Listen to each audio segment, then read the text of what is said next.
நம்முடைய முன்னோர்கள் எப்படியெல்லாம் இந்த ஜோதிட சாஸ்திரத்தை பயன்படுத்தி இருக்கிறார்கள், அதன் மூலமா என்னென்ன மாதிரியான பலன்களை எடுத்திருக்கிறார்கள் அப்படிங்கிற விஷயத்தெல்லாம் நீங்க சிந்திச்சு பார்க்கும் பொழுது ரொம்ப ஆச்சரியமாகவும், இப்படியெல்லாம் பண்ண முடியுமா அப்படிங்கிற மாதிரியான ஒரு நிலைப்பாட்டையும் கொண்டிருக்கக்கூடிய ஒரு நிலையை நம்ம பார்க்கிறோம். பழைய காலங்களில் அந்த அளவிற்கு ஜோதிடத்தின் மீது நம்பிக்கை வைத்து, ஆன்மீகத்தின் மீது நம்பிக்கை வைத்து பலவிதமான நிலைகளில் தன் நாட்டையும் நாட்டு மக்களையும் காப்பாற்றி இருக்கிறார்கள் அப்படிங்கிறத நினைக்கும் போது பிரமிப்பாக இருக்கிறது. இதுல பார்த்தீங்கன்னா ஈரல் ஜோதிடம் இன்னைக்கும் பார்த்தீங்கன்னா தமிழகத்திலே, இந்தியாவிலே கூட பல இடங்கள்ல இதற்கான வாய்ப்புகளும் இதற்கான நிலைகளையும் நம்மால் காண முடிகிறது. அப்போ இந்த மாதிரி இதுக்கு என்ன பேரே வித்தியாசமா இருக்கே, ஈரல் ஜோதிடம். அது பேரே ஈரல் ஜோதிடம். அது ஈரல் ஜோதிடம் அப்படின்னா என்ன, அது என்ன புதுசா இருக்கு, இது நான்வெஜ் ஐட்டமா இருக்கு அப்படின்னு பார்க்கக்கூடிய ஒரு நிலையை நாம் பார்க்கிறோம். அப்போ இந்த ஈரல் ஜோதிடத்தை கூட எப்படி பயன்படுத்தி இருப்பார்கள் வாழ்க்கையில, அந்த நாட்டின் முன்னேற்றத்திற்கும் நாட்டில் ஏற்படக்கூடிய மாற்றங்களுக்கும் எவ்வாறு பயன்படுத்தி இருப்பார்கள் அப்படின்னு சொன்னா ரொம்ப அபரிமிதமா இருக்கும் உங்களுக்கு பார்க்கறதுக்கு.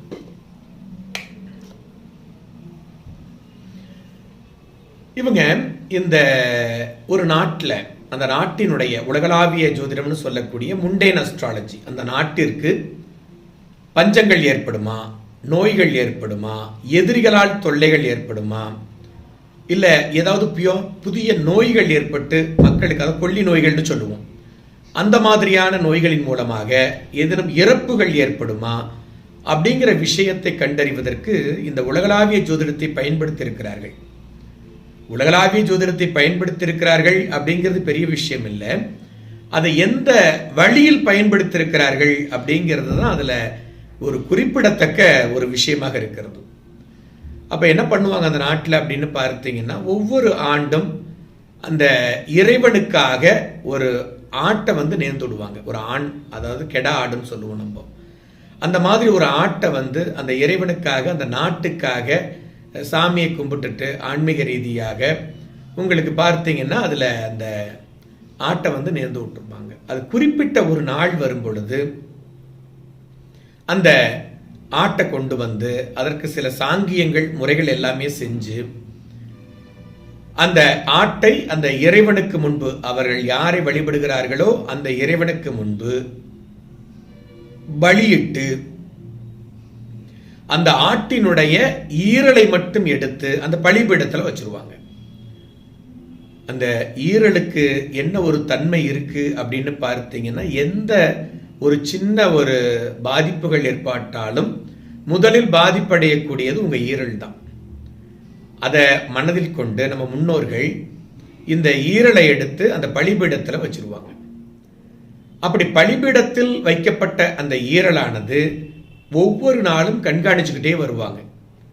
அப்ப அந்த ஈரல் எந்த இடத்திலிருந்து, எந்த திசையிலிருந்து அழுக ஆரம்பிக்கிறதோ, அதாவது கெட்டு போக ஆரம்பிக்கிறதோ, அந்த திசையில் எதிரிகளால் தொல்லையும், மக்களுக்கு பிரச்சனையும், பஞ்சங்களும், உயிர்கொல்லி நோய்களும் ஏற்படுவதற்கான சாத்தியக்கூறுகள் உண்டு அப்படிங்கிறத உணர்ந்து, அதற்காக அந்த மன்னர் என்ன பண்ணுவார்னா, முன்னெச்சரிக்கை நடவடிக்கையாக அந்த இடங்கள்ல போய் ஆய்வு செய்கிறது, அந்த எல்லைகளை பலப்படுத்துவது, நீர் ஆதாரங்களை பெருக்குவது, நோய்கள் வராம தடுக்கிறதுக்கான தடுப்பு முறைகளை ஏற்படுத்துவது, இப்படி ஒரு உயரிய முறையில ஒரு பெரிய வானவியல் ஆய்வு மையம் இருந்தா என்ன செய்யுமோ அதை விட இன்னும் துல்லியமான நிலையில இந்த ஜோதிட நுட்பங்களை கையாண்டு நாட்டையும் நாட்டு மக்களையும் காப்பாற்றக்கூடிய ஒரு உன்னதமான நிலையில நம்ம முன்னோர்கள் இருந்திருக்கிறார்கள்.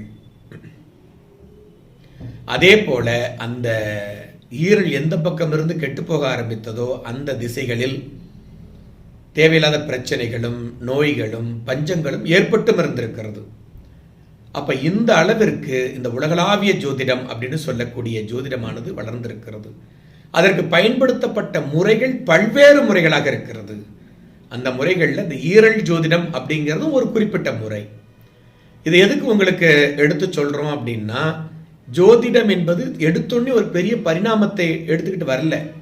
கொஞ்சம் கொஞ்சமாக பல முறைகளில் ஆய்வு செய்து மிக துல்லியமான அதற்கான பலன்களை வெளியிட்டு மிக துல்லியமாக இன்னைக்கு நம்மளுக்கு ஒரு பெரிய பொக்கிஷம் கிடைத்திருக்கிறது.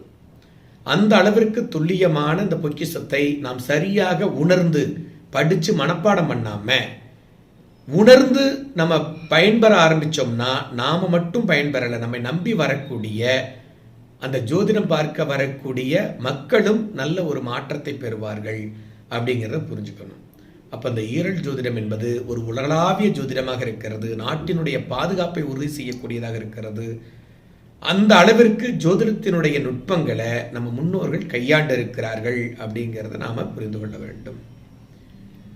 அது என்ன சார், நம்ம சாமிக்கு நேர்ந்து விடுறது அப்படின்னா என்ன அப்படின்றத பார்த்தீங்கன்னா, ஒரு நாட்டில் இருக்கக்கூடிய மக்கள் அனைவருமே இது சாமிக்கு நேர்ந்து விடப்பட்டது, இது சாமிக்குரியது அப்படிங்கிற மாதிரி ஒரு உயர்வான எண்ணத்தை ஒரு பொருளின் மீதோ ஒரு உயிரின் மீதோ ஒரு விலங்கின் மீதோ அவர்கள் திணிக்கும் பொழுது இவருடைய அந்த எண்ண ஓட்டங்கள் பிரபஞ்சத்தில் கலந்து அந்த உயிரை புனிதமாக்குகிறது.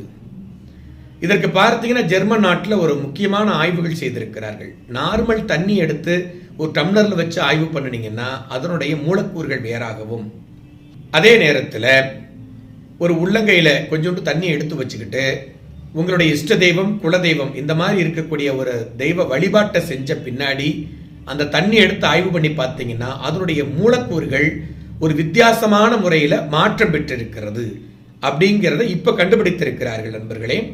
ஆனா நம்முடைய முன்னோர்கள் எப்பவுமே தீர்த்தம் கொடுத்தா கையில வாங்கி சாமியை நினைச்சு குடிக்கணும்னு சொல்லியிருக்காங்க. உத்தரநில தண்ணி வச்சு நீர் விழாவித்தான் சாப்பிடணும்னு சொல்லியிருக்காங்க.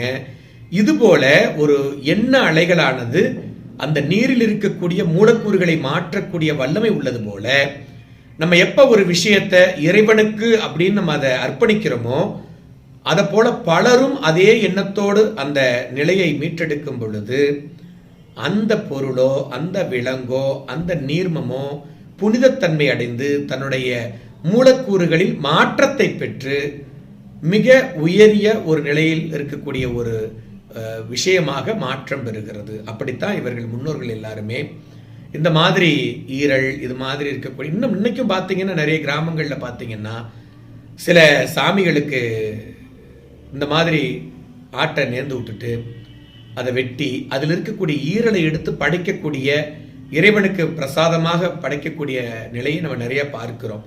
நம்ம நினைக்கிறோம் இது காட்டுமராண்டித்தனம் அப்படின்னு சொல்லிட்டு, இல்லை, அதுல மிகப்பெரிய ஒரு பிரபஞ்ச சக்தியினுடைய உண்மை பொதிந்திருக்கிறது அப்படிங்கிறத நம்ம புரிந்து கொள்ள வேண்டும். ஒரு தண்ணியிலேயே ஒரு நிமிஷம் நினைக்கக்கூடிய நேரத்திலேயே அந்த அளவிற்கு தண்ணியில் மூலக்கூறுகள் மாற்றத்தை பெறுகிறது என்றால் ஒரு வருடமாக அந்த இது சாமியுடையது, சாமிக்கு நேர்ந்து விட்டது, சாமியுடைய பொருள் அப்படியே நினைச்சு ஒவ்வொருவரும் அந்த ஒரு பொருளை கவனிக்கும் பொழுது அதில் ஏற்படக்கூடிய மாற்றங்கள் என்பது அபரிமிதமான மாற்றத்தை கொடுக்க வல்லதாக இருக்கிறது. அதனால இதை காட்டு மிராண்டித்தனம் மூடத்தனம் நம்ம தள்ளி வைக்க முடியாது. அப்ப அந்த மாதிரியான ஒரு நிலையில முன்னோர்கள் இந்த ஈரல் ஜோதிடத்தை வழங்கி அதன் மூலமாக பலவித பலன்களை எடுத்துரைத்து நாட்டையும் நாட்டு மக்களையும் மிகச் சிறப்பாக காப்பாற்றி இருக்கிறார்கள் அப்படிங்கிறத நம்ம நிச்சயமாக புரிந்து கொள்ள வேண்டும். இதுக்கு ஈரல் ஜோதிடம் அப்படின்னு பேரு.